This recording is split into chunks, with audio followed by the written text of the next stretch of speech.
Hand started, I don't know how many years ago now, 20 plus years ago, on the campus of Lipscomb University in Nashville, Tennessee.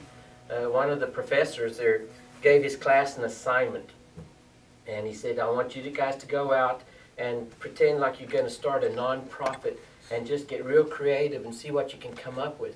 And so his students found out that on the airlines, you know, if you want like an aspirin or something, you ask the flight attendant, you know, can I have an aspirin? And they open up a brand new bottle and they'll give you an aspirin.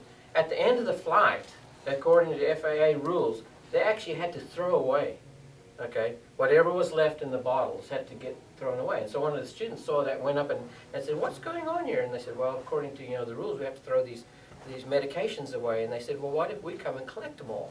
And through a long process, they found out that they could collect medications that were either going out, you know, soon to be expired or going out of expired or that were going to get thrown away. And so they collected all of that. And so they asked everyone, send, you know, medicine to the campus of Lipscomb.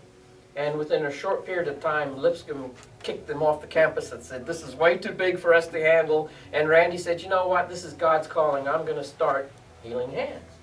And so that's how Healing Hands started, is on the campus of Lipscomb.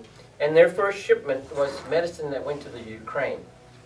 And so people ask, you know, how'd you guys get started and all that? And we started, you know, shipping medicine that was just donated. And then it was more than medicine. It became, you know, medical equipment. You know, at a lot of the hospitals like Baylor Medical, you know, they have excess equipment. And then so the equipment just started flowing in and it was great. And so for the longest time, Healing Hands shipped out, you know, medical equipment. People going on short-term medical mission trips. They would pack them up with a bunch of, you know, medicine and stuff and Band-Aids and everything that they could take to the countries where they just don't have that stuff. And then after a while, this guy contacted us and he goes, you know, I own a drilling company and basically we're going bankrupt.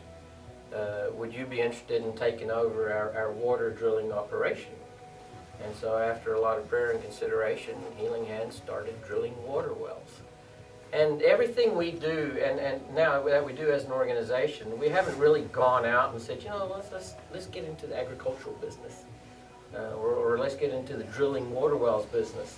We feel that as an organization that if we leave those decisions up to one person, one being, and that's God, you know, we let Him make the decisions on what we do and where we do things and how we do things. And so that's kind of how we operate.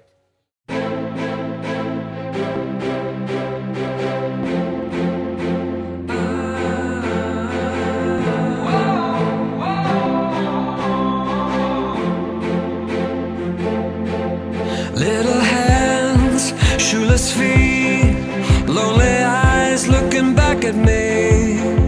Will we leave behind the innocent to grieve?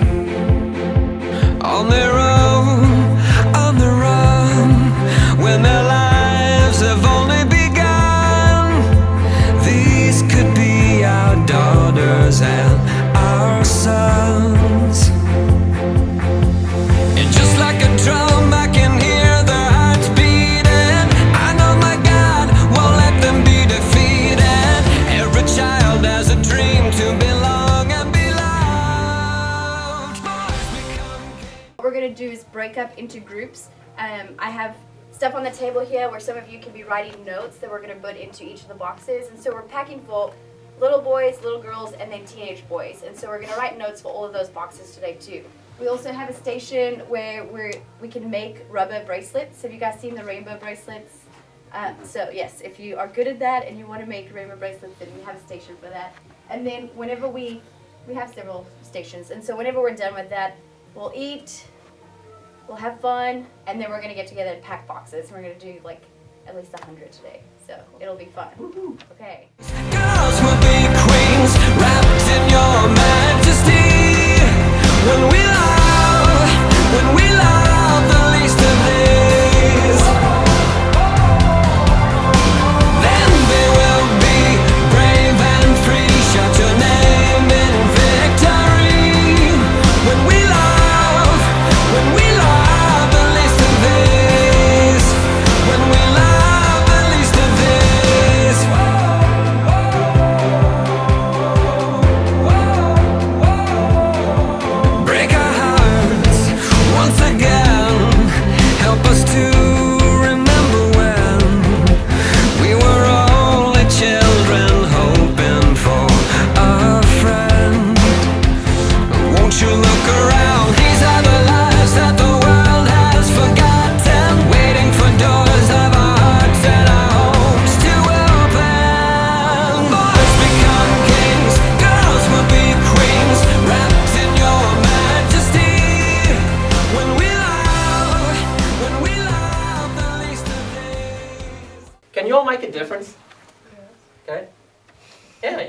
can't you? You remember the Hurricane Sandy? It came through and hit the East Coast, what, a year or 2 years ago? Yeah. Funny thing is, on the beaches after Hurricane Sandy, starfish were washed up. You know, the cool little starfish. My son loves SpongeBob. I always remember him about this story. But anyway, the starfish were washed up on the beach. And this little kid, little bitty kid, was out there walking up on the beach, picking up the starfish and throwing them back into the ocean. And this grumpy old dude came along and stopped the kid and said, "What are you doing? Don't you know you can't make a difference? Look at how many starfish are out here. You're wasting your time." The little kid looked at him like, "Dude, where are you coming from?" He bent down and picked up another starfish, threw it back in the ocean, turned around to the grumpy old dude and said, "There, I just made a difference." We're in Michigan. It's cool, man. It's right across from the Canadian border. You know, first time we've ever been. It's pretty. We're out in a park, and this guy walks up. He's homeless. I mean, you know, he's homeless. We know that. You can see him and say he's homeless.